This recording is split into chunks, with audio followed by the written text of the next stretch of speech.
তাহলে আমি দেখব বিষ্ণু ইসলাম মক্কাতে কিংবা মদিনাতে অন্য ধর্মের লোকদের সাথে খুব পিসফুলি লাইফ লিড করেছেন। হোক মুশরিক, হোক খ্রিস্টান, হোক ইহুদি, বিশ্বনবী সবার সাথে মিলেমিশে ছিলেন। আলহামদুলিল্লাহ বলেন। ইসলাম হচ্ছে পিসফুল রিলিজিয়ান। অন্য ধর্মের প্রতি সহনশীলতার সবক ইসলাম আমাদেরকে দেয়। কিন্তু প্রতিটি মুসলিমের এটা মনে রাখতে হবে, আল্লাহর কাছে পছন্দনীয় গ্রহণযোগ্য ধর্ম জীবনাদর্শ একটি, সেটা হচ্ছে ইসলাম। আওয়াজ করে বলেন সেটা কি?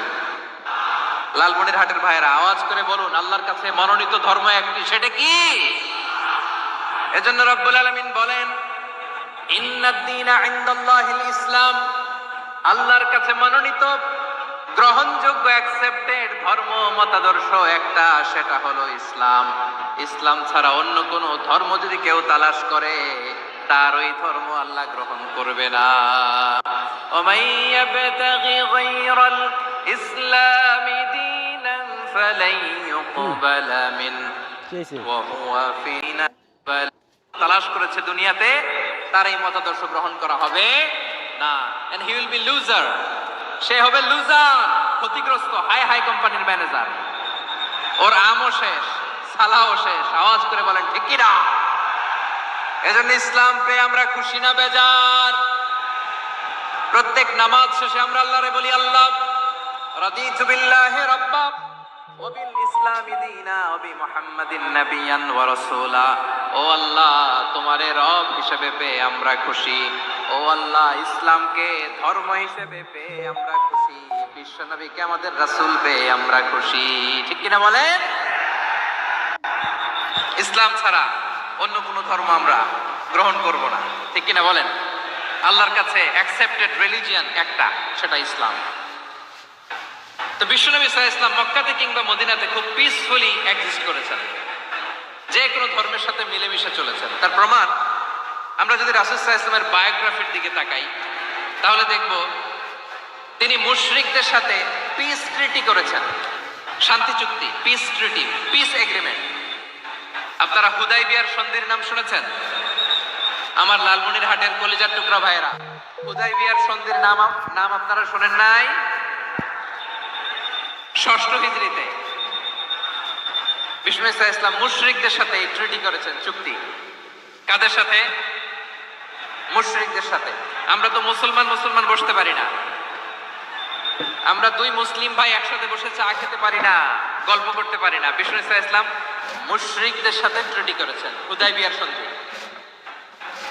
এই সন্ধির আগে মক্কা থেকে কেউ মদিনায় যেতে পারে না, মদিনা থেকে কেউ মক্কায় যেতে পারে না। কিন্তু এই সন্ধির পরে ট্রাফিক স্বাভাবিক হয়ে গেল। মক্কার লোকেরা মদিনায় আসতে পারে, মদিনার লোকেরা মক্কায় আসতে পারে।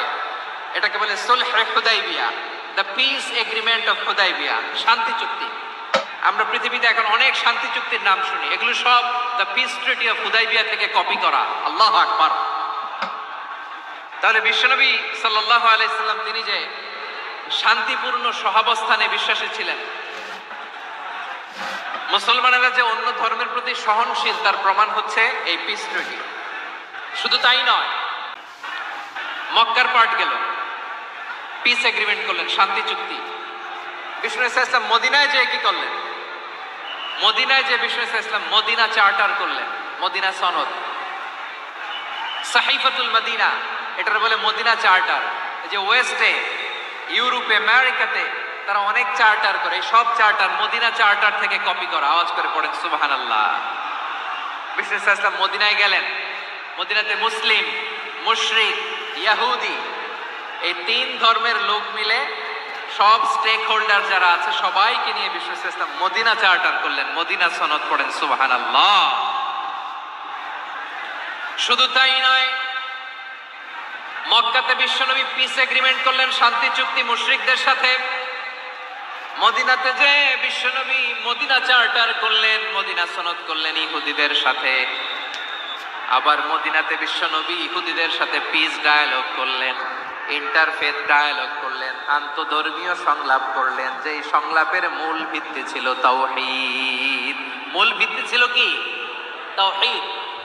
বিশ্বনবী ইহুদিদেরকে ডাকলেন, আহ্বান করলেন, কুল ইয়া আহলাল কিতাবি তাআলাউ ইলা সাওয়াইম বাইনানা ওয়া বাইনাকুম আল্লা না'বুদা ইল্লাল্লাহ ওয়া লা নুশরিকা বিহি শাইআন ওয়া লা ইয়াত্তাখিযা বা'দুনা বা'দান আরবাবাম মিন দুনিল্লাহ ফাইন তাওয়াল্লাউ ফাকুলু আশহাদু বিআন্না মুসলিমুন। সুবহানাল্লাহ পড়েন। বিশ্বনবী মদিনার ইহুদিদের ডেকে বললেন, ও ইহুদিরা শোনো শোনো, আসো এমন একটা আদর্শের প্রশ্নে আমরা একত্রিত হই যে আদর্শের প্রচার তোমাদের নবীরাও করেছে, আমিও করি। যে আদর্শের কথা তোমাদের পবিত্র ধর্মগ্রন্থগুলোতে আছে, আমার কোরআনেও আছে, সেটা হলো তাওহীদ।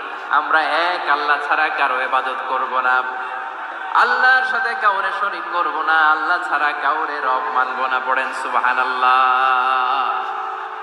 তাহলে আমার প্রিয় লালমনিরহাটের ভাইরা, মদিনাতে যেয়ে তিনি মদিনা চার্টার করলেন, মদিনা সনদ, পিস ডায়ালগ করলেন, শান্তির সংলাপ, ইন্টারফেথ ডায়ালগ করলেন, আন্তধর্মীয় সংলাপ, যার ভিত্তি ছিল তাওহীদ। সুবহানাল্লাহ পড়েন। তাহলে অন্য ধর্মের প্রতি সব সময় ইসলাম সহনশীল, টলারেন্স। যদি আপনি দেখতে চান ইসলামের নবী বিশ্ব নবীর দিকে তাকান, ঠিক কিনা বলেন? আমরা তো সংখ্যালঘুদের রাইটস প্রোটেক্ট করার জন্য কত আইন বানাই, কত বৈঠক করি, কত সংবাদ সম্মেলন করি। বিষ্ণু সাল্লাল্লাহু আলাইহি ওয়াসাল্লাম সংখ্যালঘুদের রাইটসের ব্যাপারে, অধিকারের ব্যাপারে যে কথা বলেছেন, শুনলে আপনি অবাক হয়ে যাবেন। বিশ্বনবী বলেন, আলা মান যালামা মুআহাদান আও ইনতাকাসাহু আও কাল্লাফাহু ফাওকা তাআতিহি আও কাল্লাফাহু ফাওকা তাকাতিহি আও আখাযা মিনহু শাইআন বিগাইরি তিবি নাফসিন ওয়া আনা হাজিজুহু ইয়াউমাল কিয়ামা। খবরদার, জেনে রাখো, কেউ যদি কোনো সংখ্যালঘুর উপরে অত্যাচার করে, কোনো সংখ্যালঘুর প্রাপ্য থেকে যদি কেউ কাউকে ঠকায়, সংখ্যালঘুর উপর যদি কেউ কষ্ট দেয়, কোনো সংখ্যালঘুর সম্পদ যদি কেউ জোর করে কেড়ে নেয়, আমি কিয়ামতের দিন বিশ্বনবী ওই সংখ্যালঘুর পক্ষে আর ওই মুসলমানদের বিপক্ষে বাদী হয়ে দাঁড়াবো। সুবহানাল্লাহ বলতে পারলেন না? আল্লাহু আকবার। আপনি নামাজি, আপনি মুসল্লি, আপনি হাজী সাহেব, তাহাজ্জুদ পড়তে পড়তে কপালে দাগ ফেলে দিছেন, আপনার প্রতিবেশী হিন্দু, ভাবছেন আমার তো পাওয়ার আছে, ওর জমিটা দখল করি। বিশ্বনবী বলেন, কিয়ামতের দিন ওই হিন্দুর পক্ষে তোর বিরুদ্ধে আমি বাদী হয়ে দাঁড়াবো। পৃথিবীর কোন ধর্মে এরকম স্টেটমেন্ট পাবেন? পাবেন? আপনি ভাবছেন আপনি নামাজ পড়লে হাজী সাহেব কপালে দাগ ফেলাই দিলে আপনি সালসালায়ে জান্নাতে চলে যাবেন না? খবরদার। বিশ্বনবী বলেন, কোন সংখ্যালঘুর উপর যদি কেউ আক্রমণ করে, তার প্রাপ্য তাকে না দিয়ে যদি তাকে ঠকায়, তার উপর জুলুম করে, তার সম্পদ যদি কেড়ে নেয়, আমি নবী, তুমি মুসলিম হইতে পারো, মুসল্লি হইতে পারো, তার পক্ষে তোমার বিপক্ষে আল্লাহর দরবারে বাদী হয়ে দাঁড়াবো। আচ্ছা লালমনিরহাটের ভাইরা, কথা বুঝতে পারলে আওয়াজ করে উত্তর দেন। বিশ্বনবী যদি কারো বিপক্ষে দাঁড়ায় কিয়ামতের দিন, আই রিপিট, আমি আবারও বলছি, বিশ্বনবী যদি কিয়ামতের দিন কারো বিপক্ষে দাঁড়ায়, ও তো সালসালায়ে জান্নাতি, তাই না? জান্নাতি না? যে নবীর সুপারিশ ছাড়া জান্নাতের গেটও দেখা যাবে না, ওই নবী যদি বলে তোর বিপক্ষে আমি বাদী হয়ে দাঁড়াবো, ওই জান্নাতে আর ঢোকার কোনো সুযোগ আমাদের থাকবে? এখানেই শেষ না আমার প্রিয় লালমনিরহাটের ভাইয়েরা, এখানেই শেষ নয়। বিশ্বনবী বলেন, মান কাতালা মুআহাদান, বুখারীর বর্ণনা, মান কাতালা মুআহাদান লাম ইয়ারাহ রাইহাতাল জান্নাহ। কেউ যদি, কোনো মুসলিম যদি অন্যায়ভাবে কোনো সংখ্যালঘুকে হত্যা করে, কোনো হিন্দুকে হত্যা করে, কোনো বৌদ্ধরে হত্যা করে, অন্যায়ভাবে কোনো মুসলিম যদি কোনো সংখ্যালঘুরে হত্যা করে, জান্নাতে যাওয়া তো দূরের কথা, ওই মুসলিম জান্নাতের ঘ্রাণও পাবে না। সেই বুখারীর বর্ণনা, মান কাতালা মুআহাদান লাম ইয়ারাহ রাইহাতাল জান্নাহ ওয়া ইন্না রিহাহা লা ইউজাদু মিন মাসিরাতি 40 আমা। যে জান্নাতের ঘ্রাণ 40 বছর দূরের রাস্তা থেকেই পাওয়া যায়। সুবহানাল্লাহ পড়েন। প্রিয় ভাইরা, এখান থেকে জান্নাতে পৌঁছতে লাগবে 40 বছর। এত দূর, কত বছর? সবাই বলেন কত বছর? এখান থেকে জান্নাতে পৌঁছতে লাগবে 40 বছর। এত দূরে থাকতেই জান্নাতের ঘ্রাণ আপনার নাকে এসে ধাক্কা মারবে। বিষ্ণুই বলেন, যে ব্যক্তি কোন সংখ্যালঘুকে হত্যা করে জান্নাতের ঘ্রাণ তো পাবেই, জান্নাতে তো ঢুকতে পারবেই না, জান্নাতের ঘ্রাণও তার নাকে লাগবে না। পড়েন না আউযুবিল্লাহ। তাহলে সংখ্যালঘুদের ব্যাপারে ইসলামে অধিকার দেয়া আছে না নাই? লালমনিরহাটের ভাইয়ের আওয়াজ করে বলেন, আমার সংখ্যালঘু হিন্দু ভাইদের রাইটস, অধিকার আমাদের ইসলামে প্রোটেক্টেড আছে না নাই? এখানেই শেষ না। বিষ্ণু ইসলাম আপনার অমুসলিম প্রতিবেশীর সাথে ভালো আচরণ করতে বলেছে। আমাদের হয় না এটা মুসলিম পাড়া ওটা বৌদ্ধ পাড়া, হয় না?